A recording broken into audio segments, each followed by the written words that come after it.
আগ্রায় তো চলে এলাম, কিন্তু আগ্রায় থাকবো কোথায়? দিল্লির মতো মাত্র 300 টাকায় হোটেল কি আমরা এখানেও পাবো? হাই, আমি পূর্বা।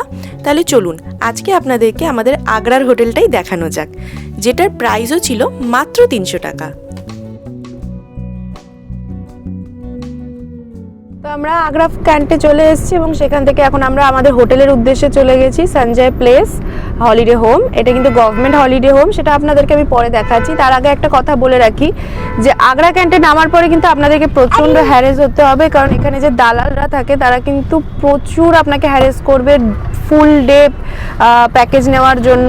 তো আমাদের সামান্য 5 কিলোমিটারের হোটেলের জন্য ওরা 1200, 500, 550, কেউ আরও বেশি, কেউ আরও মানে বিভিন্ন জায়গায় বিভিন্ন প্রাইস চাইছিল আর মাথা খারাপ করে দিচ্ছিল। তো আপনারা এইসব চক্করে পড়বেন না, সিম্পলি ওলা উবের করে নেবেন।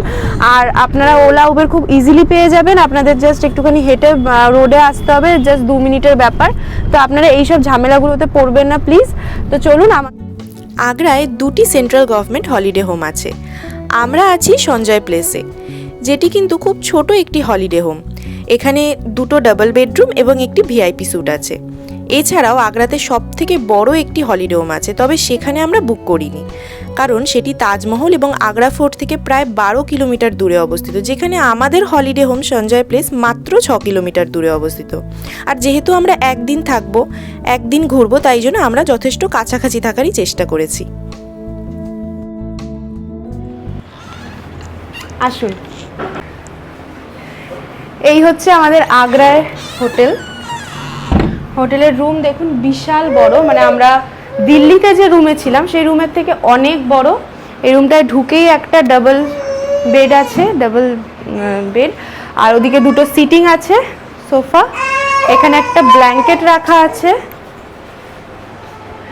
আর বাথরুমটাও যথেষ্ট বড়, গিজারও ফ্যাসিলিটি আছে, কোমোড দেওয়া আছে, একটা বালতি, মগ, এখানে একটা মিরর লাগানো আছে, একটা বেসিন আছে,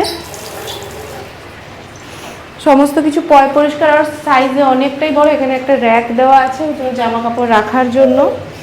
আর এই সাইডে একটা ব্যালকনি আছে, এসি ফ্যাসিলিটি আছে, রুমে টিভির ফ্যাসিলিটি আছে। যদিও আমরা একদিন থাকবো, হয়তো কোনো টিভির ফ্যাসিলিটি নেব না। তাও এখানে হচ্ছে ব্যালকনি আছে। ব্যালকনিটা একটু অপরিষ্কার, ব্যালকনিতে যাওয়াও যাবে না। তো আচ্ছা, ব্যালকনিটা যাওয়ার মতো নয়, কিন্তু যাই হোক রুমটা অনেক সুন্দর, খোলামেলা আছে, তো ইজিলি থাকা যাবে। এখানে গুড নাইটেরও ব্যবস্থা আছে, এটা একটা সবথেকে ভালো বিষয়, গুড নাইট দেওয়া আছে। এটা হচ্ছে এখানকার কমন ওয়েটিং রুম। রুমে চেক ইন করার আগে আপনারা এখানে ওয়েট করতে পারেন।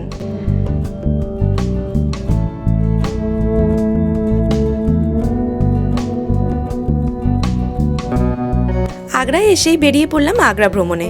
আমরা কোথায় আছি সেটাই ছোট্ট করে আপনাদেরকে দেখানোর চেষ্টা করলাম। ভিডিওটা কেমন লাগলো তা কিন্তু অবশ্যই কমেন্ট বক্সে জানাবেন, আর প্লিজ আমাদের চ্যানেলটাকে সাবস্ক্রাইব করে আমাদের পাশে থাকবেন। তাহলে এখনের জন্য tata, God bless you all.